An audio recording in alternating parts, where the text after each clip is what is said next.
So today I have my roundup of my spring 2026 perfumes. I've done these videos every single year since I started this channel, and this is gonna be no different, but I really love this roundup of perfumes. I've actually been already wearing a lot of these. We're not even into spring technically yet, but today is the 1st of March, so we are very slowly entering spring. It's just around the corner. The official date for spring is March 20th. And I love spring. I'm a spring baby. So here is my roundup of my top perfumes that I'm gonna be pulling for this season. Okay, the first one is a little odd because probably when you think of spring you think of florals, and for me specifically I think of warm florals because I love warm florals, and that's kind of always what I've pulled for spring perfumes. But this one is a little bit of a interesting take on a spring perfume because this is all about vanilla, and this is a really niche fragrance. Not niche like it's expensive because it's literally the cheapest one. It's like $15 I think, or maybe it was 20, I don't remember, but I know it was less than 20. I got this at Burlington. I did an affordable perfume haul not too long ago, but this is niche because I literally cannot find any information on it online anywhere. I can't even find notes on this. It's not on Fragrantica. It's literally nowhere to be found. So I don't know anything other than what this smells like that I'm going to describe to you today. This is 360 Vanilla from Perry Ellis, and I'm sure you could find this online somewhere, but I personally, like I said, found mine at Burlington, so go there if you want to check this out for yourself. But this is one of the best and most nostalgic vanillas you will ever smell. This isn't a super gourmand, cakey, heavy vanilla. There's an airiness to this, which is why I found it would be perfect for spring as somebody that loves sweet scents no matter what time of the year it is. I would feel comfortable personally wearing this on the hottest of summer's day to the coldest winter night. I'm just really excited to wear it this season specifically because there's something really mood boosting about this.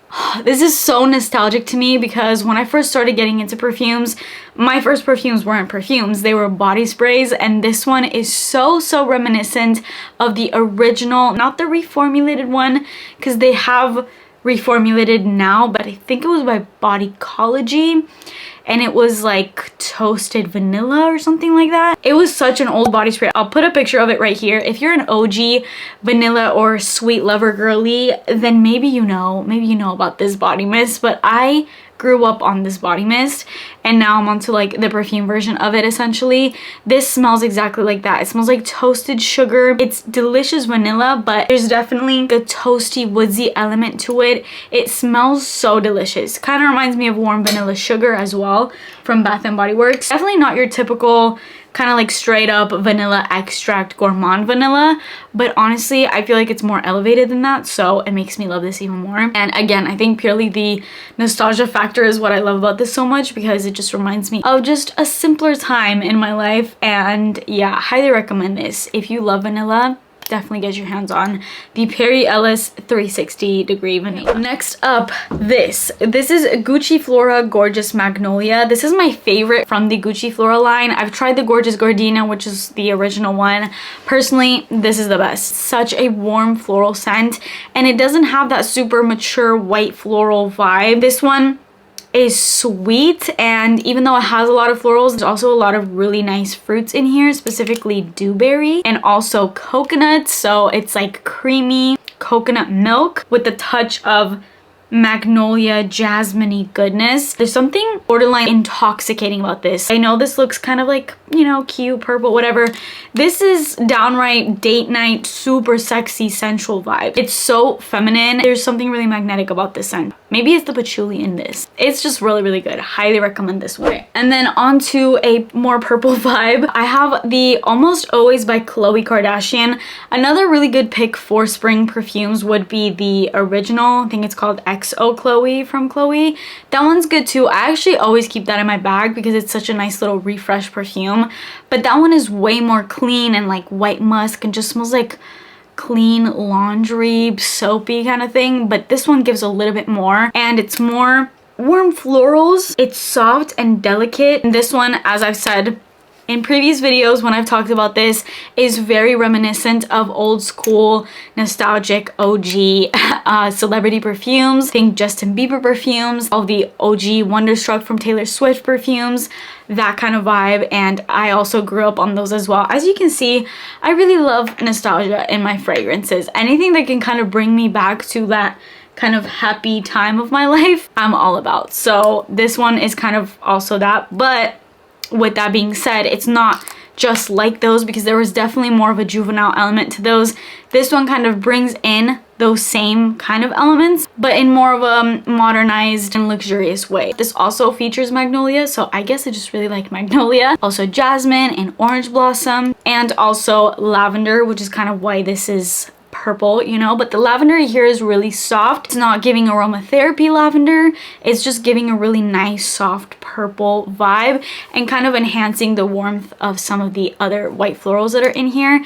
And then also you're getting sweet notes in here like vanilla, you get a solar note, there's musk, and it also has a little bit of a woodsy vibe. There's Palo Santo in here, which I normally find to kind of take away from other notes. Palo Santo is kind of a strong note, and in here I can slightly smell it, but it's not taking away from all the other notes, which I feel like it's kind of rare to do because it's usually the star of the show, but in here it's kind of in the background, which I like. Next one, this is another cheapie but a goodie. This is by Emporio Armani and it's Diamonds. This is such a magical springtime scent. If you love berries, you're gonna love this one, which may not look like it, because when I think of a berry perfume, I think of something that would be maybe a little more like pink tinted. When I look at this, it's just not giving me berries. It just looks like a clean freshie, but it's so much more. And here you have lychee and raspberry, and those two notes in the dry down specifically are magical.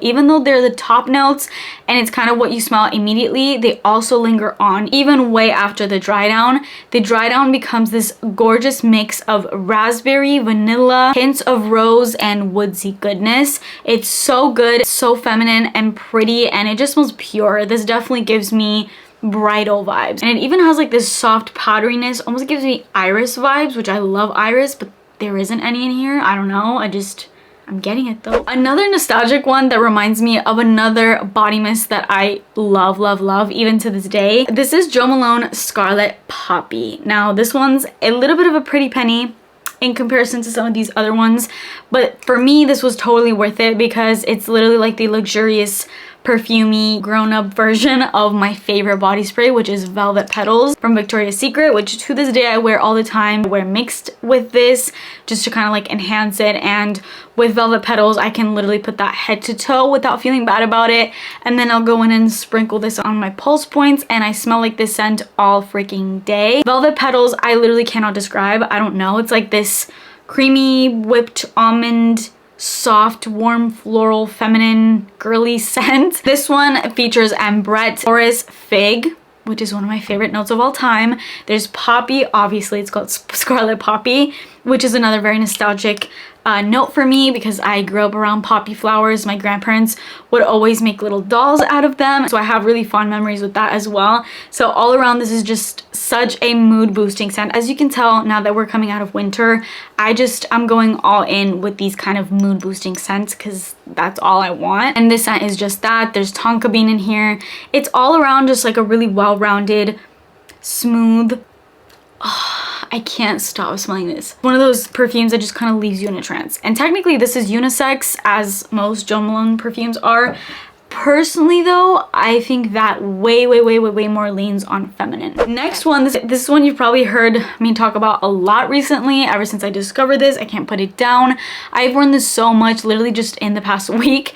But that is my Noble Blush from Lattafa. There is something so special about this. I don't care how many times I talk about this. You know what? Personally, I love when people repeatedly talk about the same products or perfumes or whatever, because it shows you that they really love them, and that is me with this perfume. I don't care how much I talk about this, I'm gonna continue to talk about it. In a world of perfumes that literally all smell like one another, especially with all the new releases, this one stands out so much. This has this delicious rose milk. I love rose water and I love a creamy lactonic vibe to my scent, so this just kind of fuses those two things I love in one. There's sweetness to this for sure, definitely has that warm floral element, but the rose is not that dated synthetic kind of rose. It's more so just this soft rose watery note that's floating in a pool of delicious creamy milk. Then you have meringue, so it has that fluffiness, almond, musk, vanilla, sandalwood, and like a high-end luxury Barbie perfume. Next, this one recently has been putting my husband in a trance, and I don't know why, because I've had this for a while and I wear it from time to time, but recently he's just been obsessed with this perfume, and it is a $12 perfume, and that is my English Laundry Oxford Blue Femme.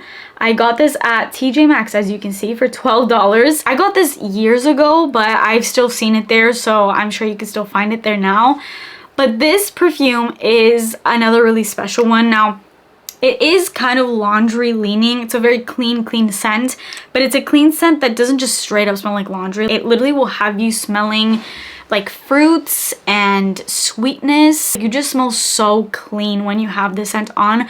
Personally, for some reason, my husband always tells me I smell delicious. Every time I wear this, he's like, you smell like a dessert, and I don't know what that's about. I think it's just because this features a lot of really sweet fruits, so maybe that's why he's saying that. But I'm just like, how are you saying I smell like a dessert when I literally have the freshest of the freshest perfumes on?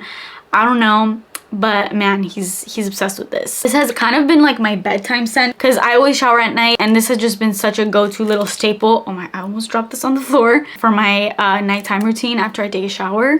Apparently it makes me smell delicious, according to my husband. This has pineapple, melon, berries. You have a little bit of powderiness. It's got violet, but you still have sweetness from vanilla. It even has caramel, amber. Okay, now maybe I'm understanding why he tells me I smell delicious, because even though for the most part it reads as a really fresh and clean perfume, there are those more sweet notes in there, so maybe that's why. And then last but not least, this perfume literally gives me green goddess, fairy vibes, whimsical, everything that I love basically, and that is Salted Muse from Orabella. This is a very unique scent, and it's not going to be for all noses. I don't think everybody will love this scent or does love this scent, because I have heard also people say that this smells like pickles, and I kind of get that, to be honest, but it doesn't deter me because I also pick up on just the like gorgeous magical qualities of this scent. It's so otherworldly. Even the packaging is giving goddess. Whenever I smell this, I think of all of the